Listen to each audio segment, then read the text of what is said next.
Well, it's 2026 and things are looking pretty fucked up. The Trump administration is doing some old school colonialism, imperialism, whatever you want to call it, in Central and South America, and looking to maybe do that shit in Greenland or Canada or Mexico. So that's pretty fucking wild. And ICE is openly murdering people in the streets, and the administration is just straight out lying about it. Not spinning, just complete utter lies. And yeah, shit's fucked. And I was gonna say something about power concedes nothing without a demand, and then I was wondering, like, where does that come from? And I couldn't quite remember, so I looked it up, and it's Frederick Douglass. And the larger quote is worth hearing, so here it is. If there is no struggle, there is no progress. Those who profess to favor freedom and yet depreciate agitation are men who want crops without plowing the ground. They want rain without thunder and lightning. They want the ocean without the awful roar of its many waters. This struggle may be a moral one, or it may be a physical one, or it may be both moral and physical, but it must be a struggle. Power concedes nothing without a demand. It never did, and it never will. And that's Frederick Douglass from his selected speeches and writings. So, if we want any chance of a decent world, or even survival, we gotta push back against the many forces that are pushing to make the world a more horrendous and terrible place. And we can't give up and give in to the awfulness of 2026 and how fucked everything is. So do something for yourself, do something for your neighbors, do something for the world, and let's all try and make it a better world to live in. And if I sound like shit, it's because I feel like shit. I have COVID. I've been sick for almost a week now. I've never had COVID before, and it really fucking sucks. So one more request to try and make the world a slightly less horrible place. Please be careful with COVID. Mask when you go to gatherings and whatnot. And just take it seriously. COVID's no joke, and it can really fucking wreck you. Hopefully I'll recover soonish. But for now, I hope you enjoy this conversation about skirret and other perennial vegetables with Michelina Hunter of Cicada Seeds. And we'll get to that right after we hear from our friends at the Channel Zero Podcast Network.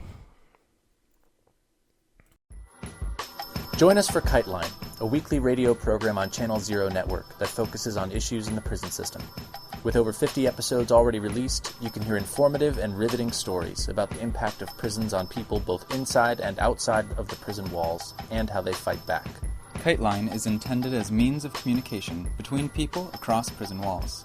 Our goal at Kite Line is to amplify the voices of those within the prison system while encouraging dialogue with those on the outside.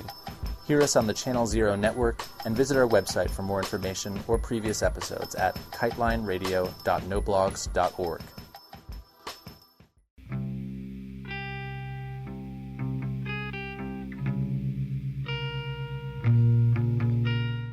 Welcome to Propaganda by the Seed. If you could start off by introducing yourself and talking a little bit about your work with Cicada Seeds and how you came to be doing that work, that would be awesome. Sure. My name is Michelina Hunter. I am growing seed of perennial vegetables on unceded Comox, Qualicum, and Snanawas territory on so-called Vancouver Island on the west coast of British Columbia, Canada. And I decided to specialize in perennial vegetables with Cicada Seeds, I guess because I was reading all of these permaculture books and watching all of these YouTube videos and I was learning about all of these cool plants that I wanted to try growing. They sounded so amazing, but I had a really, really hard time sourcing them in Canada. And so I decided to make it my mission to try to figure out how to get these plants and these seeds growing here and then make them available to more people to try out as well.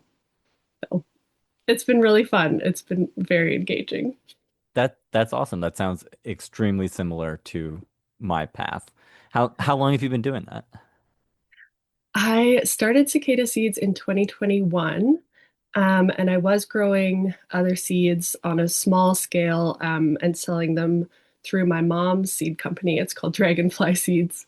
So that's how I kind of got into the seed world is definitely through my mom and permaculture world too, and just kind of ecological gardening in general.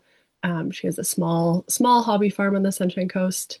Um, yeah, but then I think it was maybe 2018 or around then, I came across Astor Lane Edibles, an amazing seed company that existed in Ottawa, Canada, and was closing down. And I had heard that she had Telsing Andrews was the owner, and that she had a bunch of cool perennial vegetable varieties. And so I bought a bunch of varieties from her and grew them out. And yeah, after experiencing how to grow perennial vegetables, I was just totally hooked. I'm like, this makes so much sense.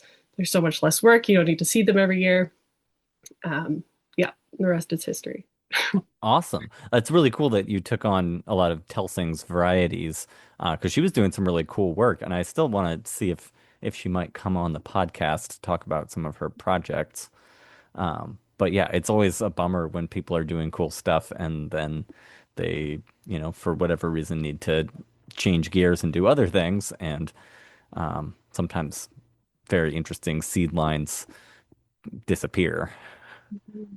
Absolutely. I know I don't have much of her stuff. I would love to get in touch with her and see if she has other things that need stewarding, because she really has done so much interesting breeding work. A really, really rad person. Yeah, totally. Are you able to make a living growing seeds? Is it like a full-time gig or is it more of a side thing? So far, well, I just quit my day job this spring. I was working for a nonprofit that supported new and young farmers in Canada, young agrarians. I was doing communications for them and then reconciliation coordination. So I was doing that for several years and then doing cicada seeds on the side. And then it's slowly grown up to a point where I'm just farming and growing seeds full time. And it is looking like it's able to provide a modest full-time living.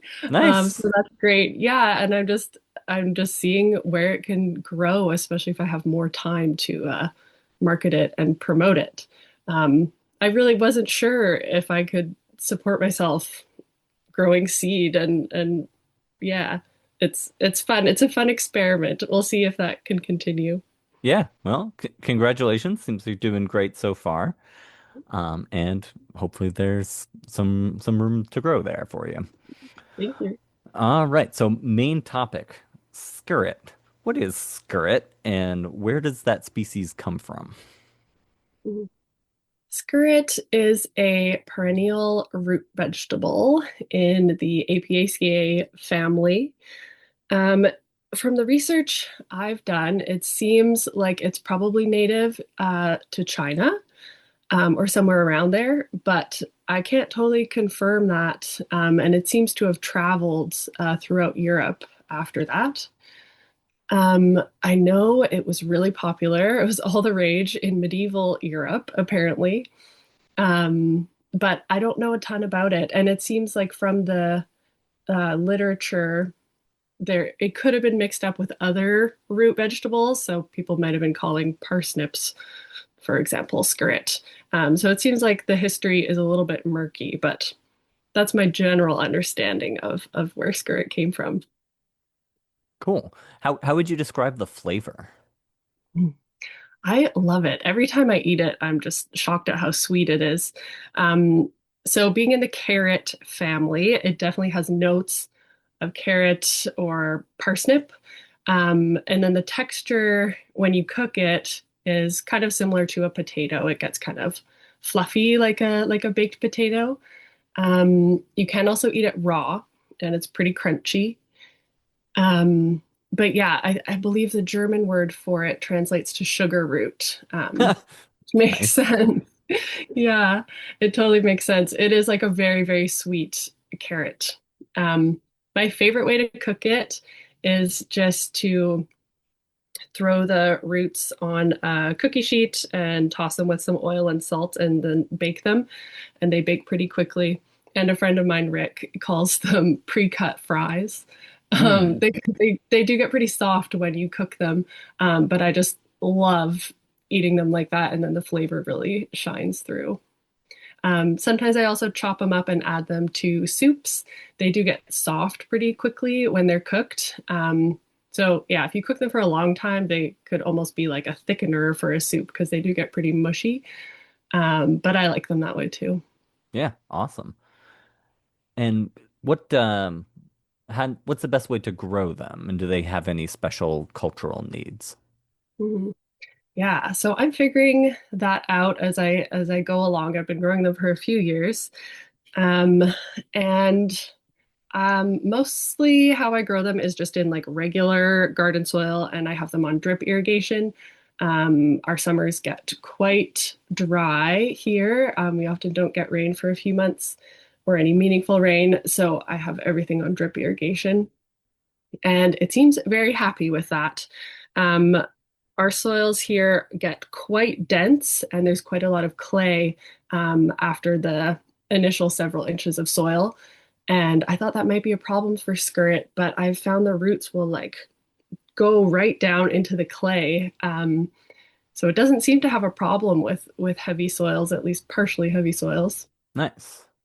Yeah. I'm thinking like it could be potentially used as like a soil aerator, kind of like daikon is used for. Yeah, like biotillage. Yeah, which is pretty cool. I have also read that it likes really moist soil and can even survive in like swampy conditions, but I haven't tried that yet. Maybe you have. Um, Yeah, wet sun is not something I have really had access to. mhm. But I've recently started growing at a friend's land than one town over, and there are some real wet areas there. So I want to give Skirret another try. Yeah, it's great when you can find something to grow in those swampy areas. Yeah. Yeah, where a lot of common garden vegetables would struggle. Yeah. How productive have you found it to be, say, compared to carrots or potatoes? hmm That is a good question. So I think skirret definitely takes longer to produce big amounts of food, I would say, than carrots or potatoes, because those are so fast. You know, you can have a lot of roots, a lot of pounds of roots in like a couple months. Um, Skirret, if you start it from seed, say in the early spring, you could dig it up that fall and eat a few of the roots, but in my experience, you wouldn't get a ton. But I think where it really shines is if you just leave them in the ground for another year, they really start to clump out, and you can get so many storage roots on one plant. Um, and what I love most about skirret is, well, aside from the flavor, is how quickly you can multiply it. Um, so you can multiply your patch really fast. I just dug up a plant that had been in one spot for 2 years.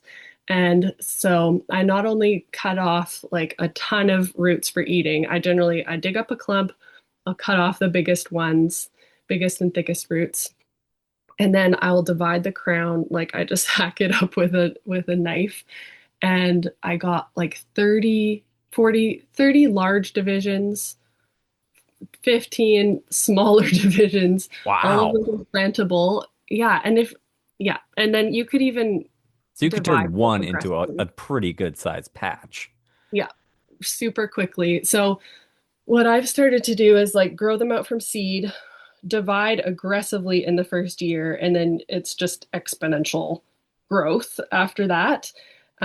So if you're like running a nursery, for example, that's super valuable in a plant. Um, and yeah, if you're growing them for food, also super valuable to not have to fiddle with seeds because the seeds can be tricky. We can talk about that. Um, and the other cool thing about propagation is they will root from the tiniest little sprout of crown. As long as there's usually a little pink sprout, like a pointy pink sprout, and then as long as there's a tiny sliver of the crown attached to that, that can turn into its own plant. Wow. And I recommend like putting those in smaller pots or maybe a tray to size them up a little bit before planting them out in the garden. But I've just been so impressed by how fast they can multiply. Yeah, that's awesome. Mhm. I have grown skirret before, but when I have grown it in the past, I've had such high vole pressure that they just completely destroy them. Oh no.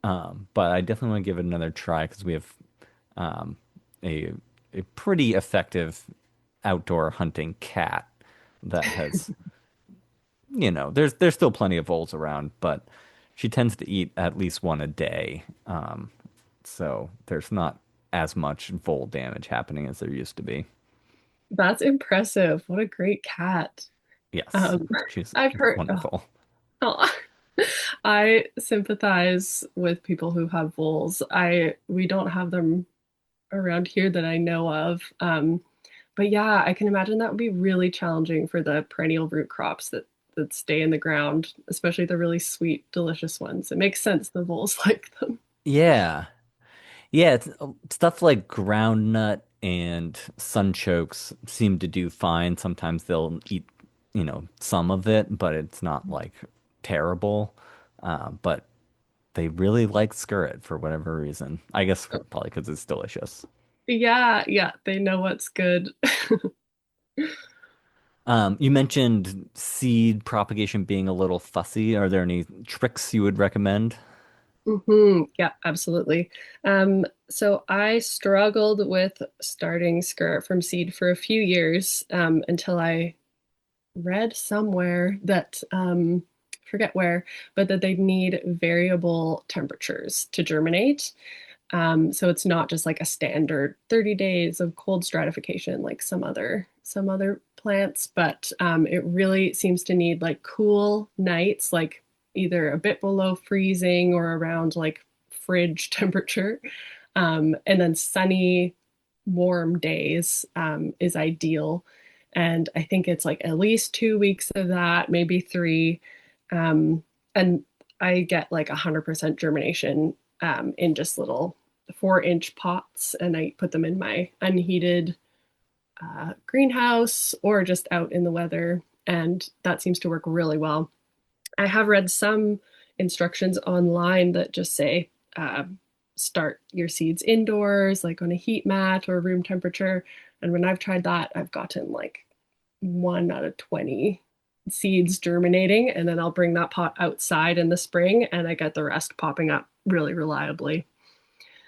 Cool. So that could be an interesting breeding focus for skirret. I'll probably try and focus on that in the next few years, is getting them to germinate a little bit easier because I've heard from many other people that they have difficulty starting them from seed.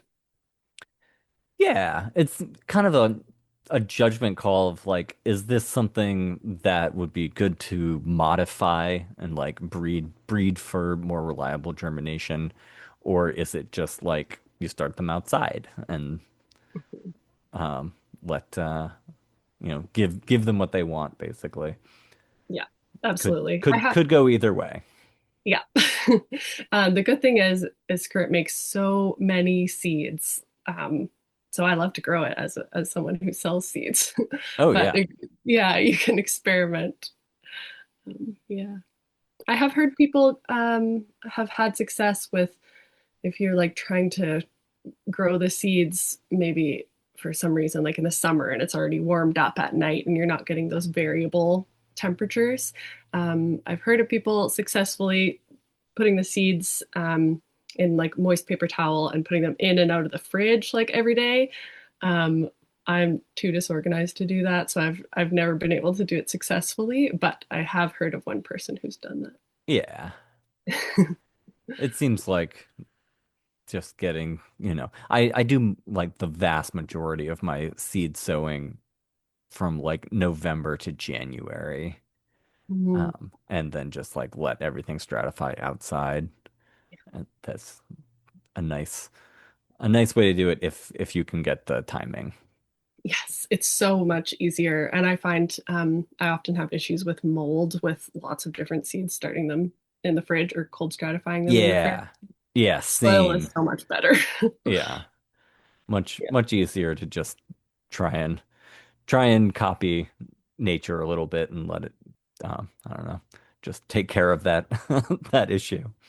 absolutely. But it is a struggle, like selling seeds of perennial vegetables that haven't undergone those that breeding to make the seeds easier to germinate and like yeah, Yeah. consistent temperatures. It's a lot of like I found a lot of customer education and just giving people a hand as much as I can because they are so different than growing like broccoli seeds or kale seeds, for example, and people are just aren't ready for it sometimes. Yeah, it's definitely a change of pace for a lot of Yeah, people. yeah, totally.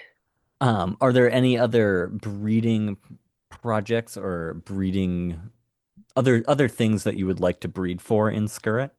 Hmm. Yeah. So, one thing, well, yeah, size would be amazing. The roots kind of vary. They can be kind of pretty skinny. There's a bunch of things actually, a bunch of improvement that could be made. They are great on their own, but yeah, size, thickness of roots, could be improved. I'm just imagining like you dig up a clump of skirret and it's got like all fat roots like the size of a really big carrot, like that would be amazing. Then it would definitely rival, I think, the production of carrots or potatoes. So size, how fast they produce, like if you could be digging up full size roots and a lot of them in a season, that would be amazing. Um, One other thing that's worth mentioning is skirret can have a little woody core. It's kind of like a cotton thread or something that's going through the length of the root. And I haven't totally figured out if that is genetic or if it's connected to the age of the root or growing conditions. It could be connected to how much water the plant is getting, um, or soil nutrition, like how fast those roots are growing, maybe.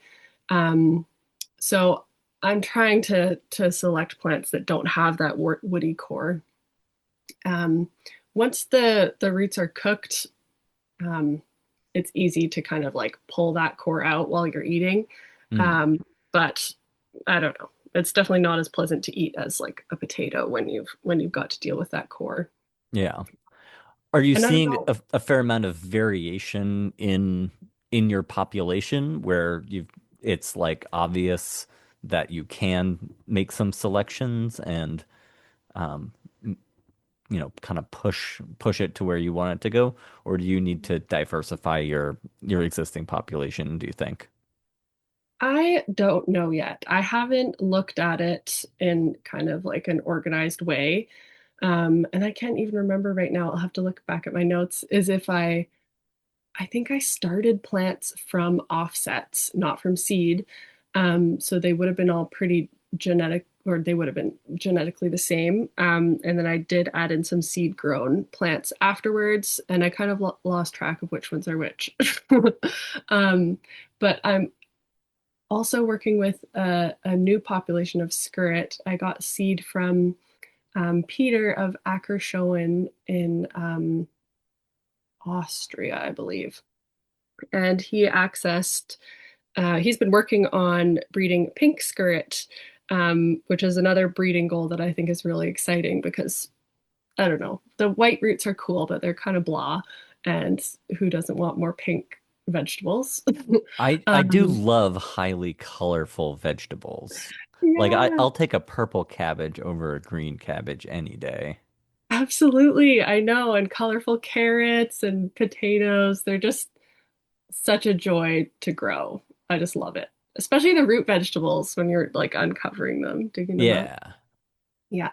And I mean, potentially there could be nutritional benefits as well. I don't know if it's anthocyanins at play with the pink ones or what compound it might be, but that could be another benefit. Um, but yeah, so Peter's been developing this population of pink skirret, and there seems to be, well, overall, a lot of the roots are quite thick, and a lot of the roots are quite smooth. That's another breeding goal is having the roots be a bit more smooth so that dirt can't get stuck in the wrinkles. Yes. Um, yeah, I generally find like if you have good water pressure in your hose, like giving them a strong blast with a hose, or even if you were doing a lot, like a pressure washer, does get the roots quite clean. But smoother roots would be really nice. So yeah, I found the population is quite diverse. There's some roots that are totally white, some that are kind of blush pink, and then some that are deep pink. And it's just the skin that has the color of the roots.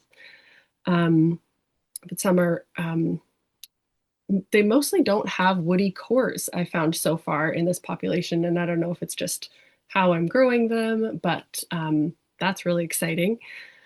And so I'm trying to select the pinkest roots, and then I'm going to plant them all out and see if I can get a pink skirt that grows true from seed. Probably take a few years, but that is one of my goals too. Awesome. That yeah, sounds like you're doing some very interesting work. Yeah, yeah, it's been really fun. It's so fun to dig up the colorful ones. And yeah, the skirt is already so awesome as a crop and lots of directions that people could take to improve it. So it's a fun one to work on, in my opinion. Yeah. Have you ever grown Siam suave or water parsnip, which is like the North American skirret relative? I haven't, but I was just looking that up the other day, and I think there's some populations close to me, so I want to try and go collect some seed. Cool. Um, yeah, and I think crossing them potentially could be interesting if it's possible. Yeah, have you grown it? Yes, that one I've been growing for a while, and um, I haven't harvested that many of them, and they seem like they're like less domesticated, basically. Mhm. So more, a little bit more of the woody core, a little bit less productivity, but otherwise quite similar. So similar in flavor. They're very Yeah, sweet too? yeah. Cool. That's so exciting. But yeah, it would be an interesting experiment to see if they would cross. Absolutely. You just never know what you could get out of a cross like that. That'd be awesome. Yeah, it seems like most of our domesticated vegetables have come from like crossing closely related species and kind of selecting from the weird like F2 hybrid offspring. Yeah. Yeah. A lot of potential for introducing some genetic variability there to select from. Yeah, Um, totally. yeah, and especially I guess because Skirret's history is kind of unknown, well, to me at least. Like, yeah, I wonder what variability there would have been in the like more wild populations that have been lost. I mean, there's obviously pink at some point, Yeah. but yeah, who knows? Well, I am running out of questions and we have plenty of time left. Um, so if you have other perennial vegetables that you would like to highlight before we wrap up, I'd love to hear what else you're working with. Hmm. Yeah, good questions. One thing that I was experimenting this year was a lot of the Andean root vegetables, like oca and yacon and that kind of thing, mashua. Have you grown mashua? No, I've grown the other two. Not well, Yakon, I would say I was pretty successful with. Oka, not so much. And I think it was like f f the photo period sensitivity. Yes. Like they just didn't really make big tubers before winter came this far north. Yeah. Yeah, I've experienced the same thing, and we had an early frost this year. It just kind of killed back the plants a lot. Um, yeah, that's potentially another crop that could use some more breeding, if it's possible to reduce the daylight sensitivity. But the mashua I grew for the first time, and also it didn't size up in time, but I did try some of the little roots raw, and ugh, I've been warned, but they tasted so bad. Or maybe it's an acquired taste, or it's better when they're cooked. But it was like oh, it was spicy, like nasturtium, the family that they're in. So like that spicy nasturtium flavor, and then also like really aromatic, kind of perfumey notes, and then kind of like cinnamon hearts. Like, oh, I don't Well, know. Yeah, that sounds cool. it was very interesting. I'm sure some creative chefs could do something really cool, chefs or home cooks. And I'm curious what they would be like cooked, or maybe with some different seasonings. But yeah, just totally a flavor that I am not used to eating. And maybe I could get used to it, but that was an interesting thing that I grew this year. Um, yeah, other things that I could talk about is perennial leeks that I'm super excited about. I'm growing this variety called Delft Perpetual Leek, that I think I got from Experimental Farm Network originally, that was bred by Wild Garden Seeds. And that is such an amazing leek. They just get so huge if you feed them enough. Like I just give them really nice compost and they just get massive. And then you cut them off at the soil level to harvest, and then little baby leeks pop up from the roots a few weeks later. Because leeks are Nice. so annoying to start from seed. You need to start them so early. Oh yeah, so fussy. Yeah. But And then do those tiny leaks, do you like rearrange them and row them out from there, or does it grow as a clump that you can reharvest? I've just been leaving them to grow as a clump, and usually I'll get like two or three, sometimes more, little baby leeks from one leek that you harvest. And then eventually they do get too crowded. I think like maybe every 2 or 3 years you'd want to dig up all the leeks you have and space them out, or potentially put them in a new spot, kind of doing some crop rotation. Um, but yeah, I'm just in love with that variety. It's just a joy to grow. Cool. Um, Yeah, that seems like one I should probably try. Um, yeah. because I've grown a few different perennial leeks. I've had the most success, I would say, with Babington. Mhm. Um, but I'm just not totally impressed. Like, they're just, at least in my climate in my garden, they're like pretty slow to grow, and they're easy because they reproduce with a bulbil like a walking onion. Um, but they just don't grow fast enough to have a lot of productivity. Yeah, I totally agree. Yeah, and whereas the Delft perpetual leeks, they will make lots of little offsets. I found the Babington only makes like one, or I don't Yeah. know, maybe it's just how I'm growing them. But then you do get the ball bills, so it's kind of a trade-off. I love all plants that make ball bills. I just love them for some reason. Um, but yeah, and then the flowers, like the seed, the ball bill heads of Babingtons are just so whimsical. I really love them. Um, Yeah, they're in a neat like shade of like almost emerald green too, which is kind of cool. yeah. And then the other challenging thing about Babingtons is how they go dormant in the summer, which I think a lot of people don't expect. Um, it's interesting because I think that presents some opportunities with companion planting, stuff that fills in the summer. But yeah, it's a bit weird.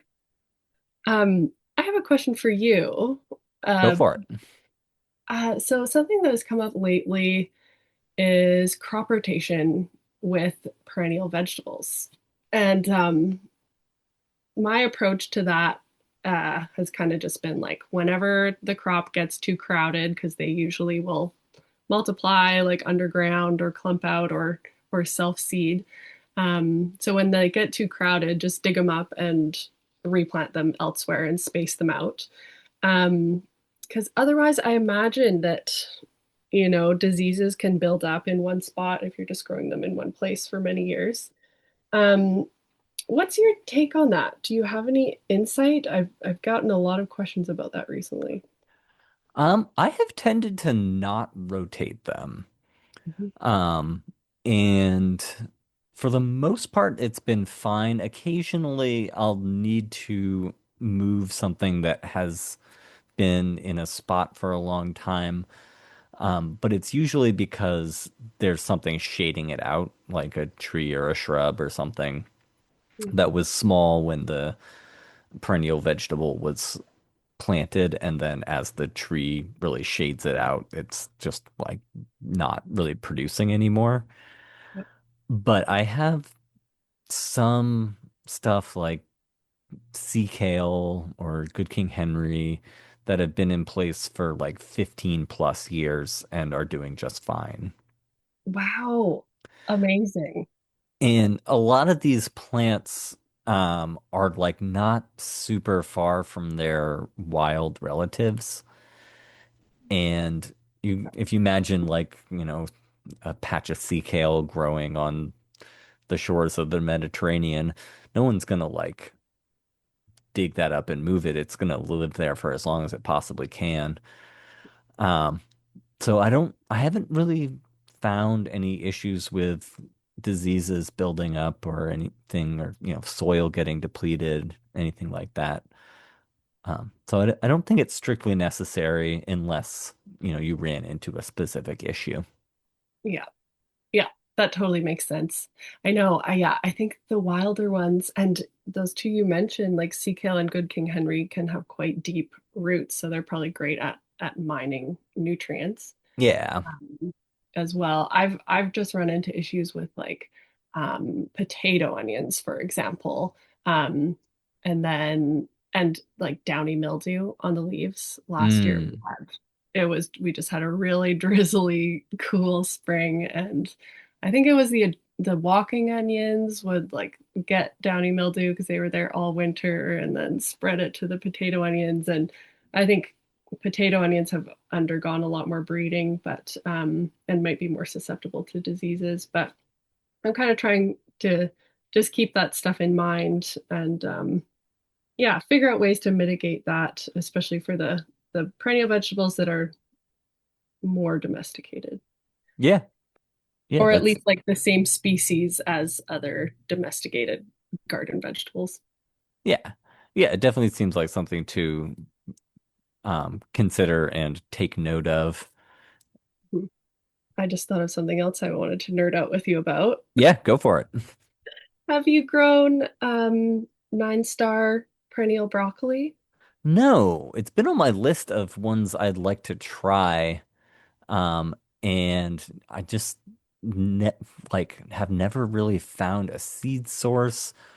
Or when I occasionally have come across it, I've been too distracted with something else to actually make it happen. Have you grown it?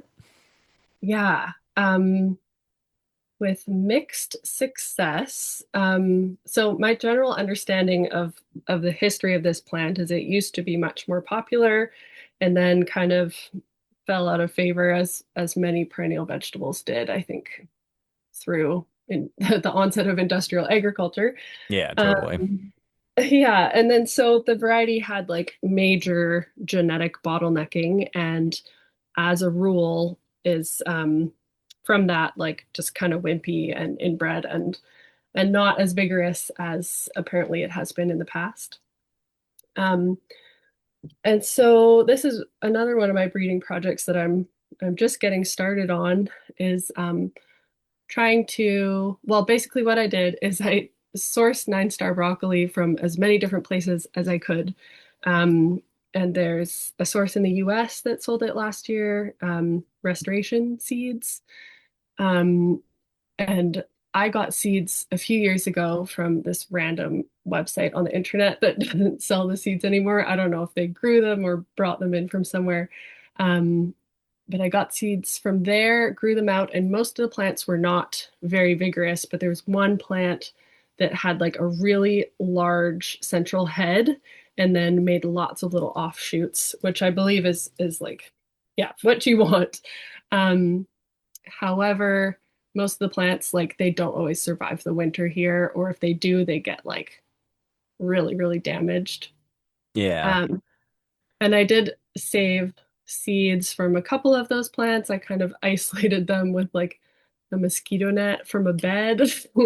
And I was raising flies on like fish carcasses and it was Nice. fun. Yeah. So I put them in the mosquito net and like I got a small amount of seed. Um, so I added those to my mix and then a couple sources from the UK, including from Mandy Barber of Incredible Vegetables. She did a big mass grow out and let all the flowers cross a few years ago. So I'm basically trying to do the same thing as her.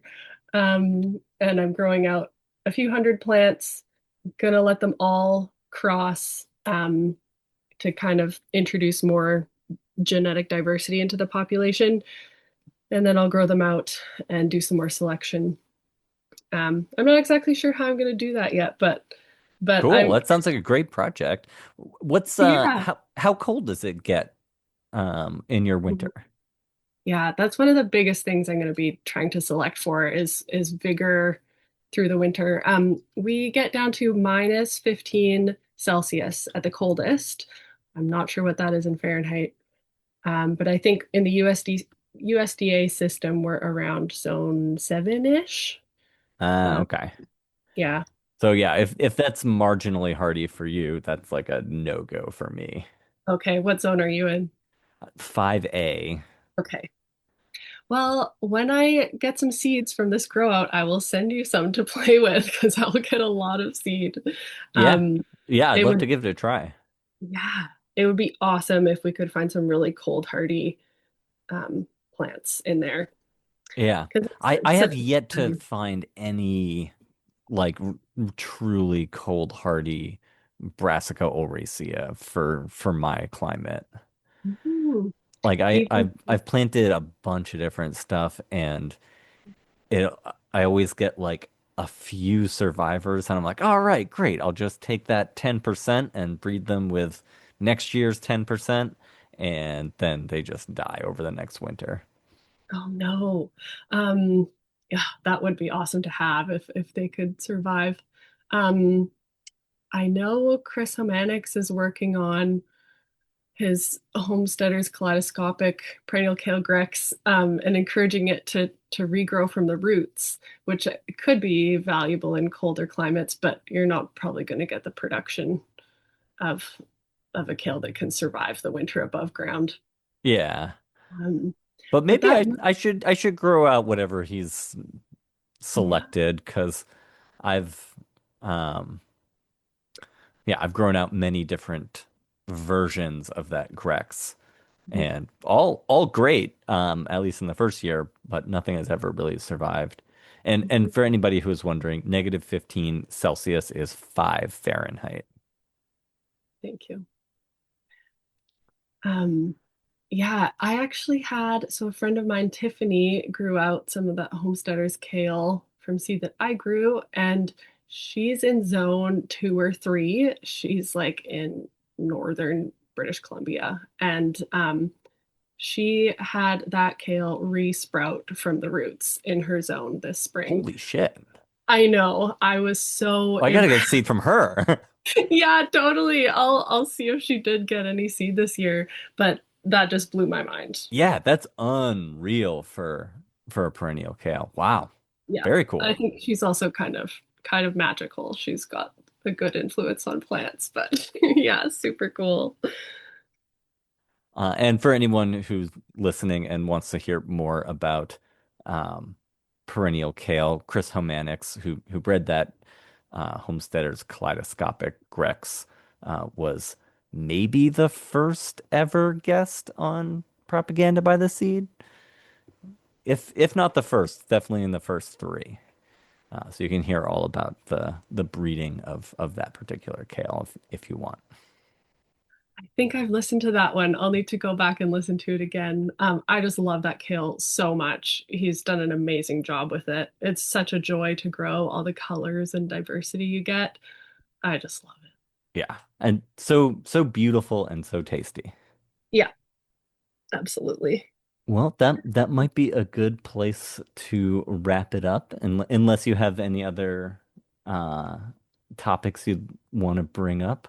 And we could also circle back to Skirret if there's anything I should have asked about Skirret but forgot to.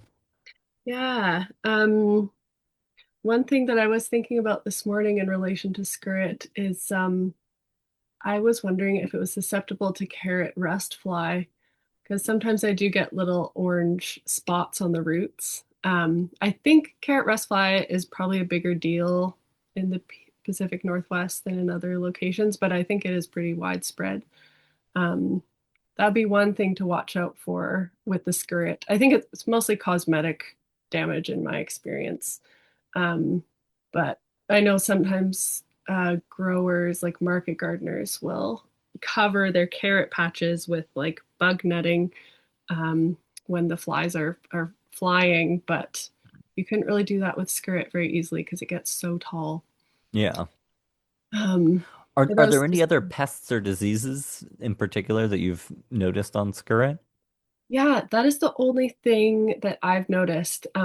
One of my plants does sometimes get a few aphids, and then the ants will like farm the aphids, but it doesn't seem there's not a lot. Yeah, otherwise I haven't noticed any other pests or diseases on skirret, which is pretty cool. Maybe if I was growing like carrots, I do grow some carrots, but if I was growing a lot of carrots, maybe they could pass diseases back and forth. But um, yeah, so far it seems pretty resilient. Nice. Yeah, most seems like most perennial vegetables are pretty tough, and if they get some insect damage, it's like cosmetic. Absolutely. And they seem to bounce back so much better. Like, yeah, like that perennial kale, for example, gets like crazy aphids some summers when it's really hot out. And then Yeah, the those fall rains come and gray it's, ones. yeah. And sometimes cabbage moth too. But then the fall rains come and the aphids kind of go away. Like the predatory wasps and stuff, they kind of clean them up. And then fall comes and the kale bounces back and it looks amazing again. So yeah, it's nice. Nice to have that resilience built in. Definitely. Yeah, I often notice how much um like how many pests are cleaned up by those natural predators when I bring house plants inside. Like they'll go outside for the summer, and then like before the first frost, I'm like, oh, I gotta bring these plants inside because they'll get zapped by the cold. And if there's any pests at all on them, they just like build up and build up over the Yeah, winter. yeah. I Um, have totally noticed that too. yeah, Yes, and my there's just 13th. not so many predatory wasps inside the house. No. That would be great though, but yeah.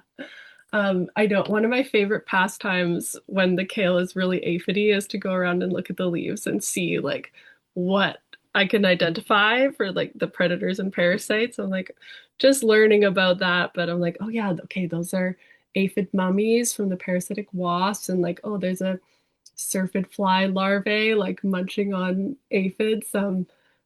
It's just amazing what comes in and eats them. Yeah, I did see a really cool syrphid fly larva that had like I guess we'd call it like a sucking mouth part, and it's like a little spear almost, and it would spear the aphids and like suck the juice out of them. That's Um, amazing. and it was, yeah, it's always fun to see that in action after years of telling people like, oh yeah, I'm gonna plant this like diverse garden and it's gonna attract all these beneficial insects that will keep pests under control, which, Mhm.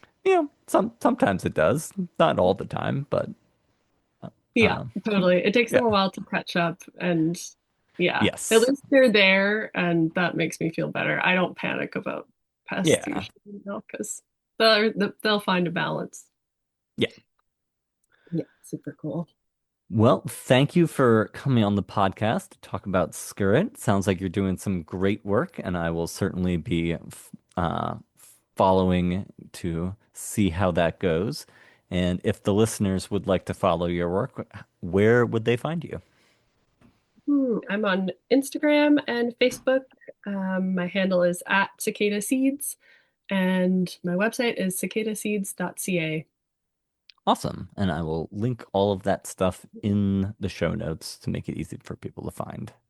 Amazing. Thank you. Thank you for having me. This was fun. Absolutely. Thanks for coming on.